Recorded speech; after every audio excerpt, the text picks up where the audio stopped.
আল্লাহ এই নারীকে বলেছিলেন গজব নাজিল হওয়াকালীন পিছনে ফিরে তাকাবে না, কিন্তু সে আদেশ মানেনি।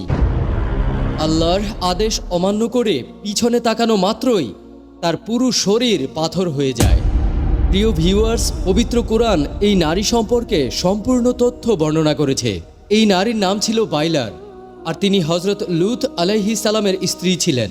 পবিত্র কোরআনে বর্ণিত পৃথিবীর 3 জন ভয়ঙ্কর পাপী নারীর বর্ণনা আজকের ভিডিওতে ধারাবাহিকভাবে থাকবে। প্রিয় ভাই ও বোনেরা, বিশেষ করে মা বোনদেরকে বলছি, আপনারা এই ভিডিওর সবগুলো পার্টস শেষ পর্যন্ত দেখার চেষ্টা করুন, কেননা এই 3 জন নারী সম্পর্কে আপনাদের সকলেরই জানা উচিত কোন পাপের কারণে, কোন স্বভাবের কারণে তারা কোরআনে বর্ণিত পৃথিবীর সবচাইতে নিকৃষ্টতম 3 জন নারীতে পরিণত হয়েছেন। আপনি তাদের সম্পর্কে জানতে পারলে নিজে সেই পাপ থেকে দূরে থাকতে পারবেন।